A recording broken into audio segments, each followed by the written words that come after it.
ముఖ్యమంత్రి చంద్రబాబు మాటలకు అర్థాలే వేరులే అని మాజీ మంత్రి వైఎస్ఆర్సీపీ గుంటూరు జిల్లా అధ్యక్షులు అంబటి రాంబాబు విమర్శించారు. తడిగుడ్డలతో గొంతులు కోసే నైజం నారా చంద్రబాబు సొంతమని అన్నారు.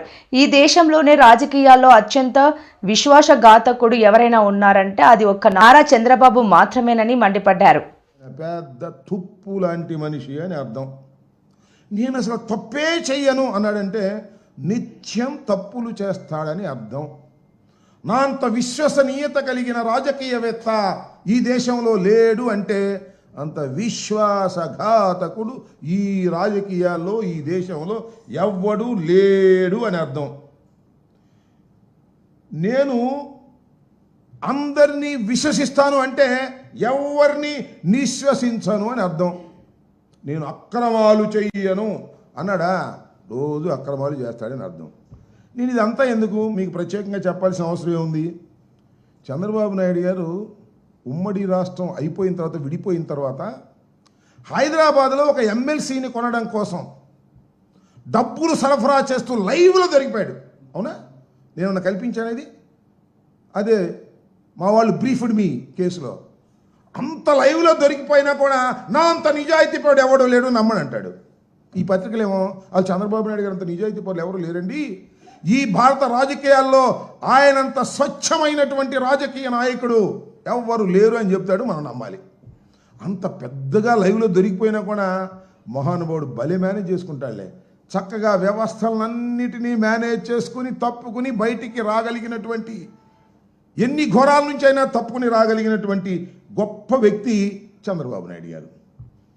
నేను మీ అందరికీ గుర్తు చేస్తా, చంద్రబాబు నాయుడు గారు ఎన్నికలకు ముందు మా మీద ఎన్ని అపవాదులు వేశాడండి. 14 లక్షల కోట్ల రూపాయలు అప్పు చేసింది రాష్ట్ర ప్రభుత్వం మామూలు జగన్మోహన్ రెడ్డి గారి ప్రభుత్వాన్ని. చివరికి ఎంతయ్యా అప్పు చేసింది అంటే కేవలం 6,44,531 కోట్లే తేలింది. 14 లక్షలు ఎక్కడదా, 6,46,000 కోట్లు ఎక్కడ? చూడండి, డబుల్ కన్నా ఎక్కువ చెప్పేశాడు. అబద్ధాలు చెప్పడంలో మొత్తం భారతదేశ రాజకీయాల్లో ఇంత గొప్ప వ్యక్తి మరొకరు లేరు అని చెప్పవలసినటువంటి అవసరం ఉంటుందని మనం చేస్తున్నాం. అంతేకాదు, ల్యాండ్ టైటిలింగ్ యాక్ట్ రాగానే రద్దు చేస్తామన్నాడు, రద్దు చేశాడు. కానీ దానిలో ఉన్న విషయాలన్నీ కూడా ఇవాళ మోస్తున్నటువంటి విషయం మీరు గుర్తు చేస్తూ ఉన్నాను. అంతేకాదు, ప్రభుత్వ భవనాలకు 4,000 కోట్లు ఖర్చు పెట్టింది ఈ ప్రభుత్వం అని మమ్మల్ని అన్నాడు. ఏం జరిగిందండి? 100 కోట్లు లెక్క చెప్పాడు మొన్న. అంతేకాదు, ఇంత అప్పులు చేసి ఈ రాష్ట్రాన్ని శ్రీలంకగా చేస్తున్నారు అన్నారు. వాళ్ళు చంద్రబాబు నాయుడు గారు వచ్చి అప్పటికి ఎంత చేశాడు? ఎన్ని లక్షలు వేసాయండి? 1,09,000 కోట్ల రూపాయలు ఈ రోజుకి అప్పు చేసినటువంటి ఘనుడు నారా చంద్రబాబు నాయుడు గారు. అసలు విశ్వసనీయత గురించి మాట్లాడే హక్కు నారా చంద్రబాబు నాయుడు గారికి లేదు అని ఈ సందర్భంగా నేను చెప్తూ ఉన్నా. మీరు చూశారు, 4 సార్లు ముఖ్యమంత్రి అయ్యాడు. ఒకసారి కాదు, 4 సార్లు అయ్యాడు. అదృష్టం మహానుభావుడు, కొన్ని పరిస్థితుల వల్ల 4 సార్లు ముఖ్యమంత్రి అయ్యాడు. ఏ రోజునైనా ఈ 4 సార్లు కూడా ఇచ్చిన హామీని నెరవేర్చినటువంటి సందర్భం ఉందా? ఒక్కరోజు కూడా ఏదైతే మేనిఫెస్టోలో పెట్టాడో ఆ మేనిఫెస్టోలో పెట్టినటువంటి అంశాలను పూర్తిగా కానీ సగం కానీ పావు వంతు కానీ ఆచరించినటువంటి విశ్వాసఘాతకుడు నారా చంద్రబాబు నాయుడు గారు. ఇవాళ ఆయన ఇవన్నీ చెప్తా ఉన్నాడు. కక్ష సాధింపులు అసలు నా లక్ష్యమే కదండి. జగన్పై చర్య తీసుకోవడానికి సికి ఒప్పందం లడ్డూలాగా దొరికిందంట. లడ్డూలాగా దొరికితే అసలు తినకుండా ఉంటావు నువ్వు. ఆ లడ్డు పుచ్చిపోయినా తింటావు, ఏ లడ్డు అయినా తింటావు, కానీ అది తిన్నావా నీ గొంతు పట్టుకుంటుంది. దీనిలో ఏమీ లేదు అనే విషయం తెలిసిన తర్వాత ఏమీ చేయలేని ఒక స్థితిలోకి నువ్వు ఉన్నావు. ఇవాళ నేను చూసా, ఇంతకుముందే వచ్చే ముందు ఆదాని మీద యాక్షన్ తీసుకోడంట.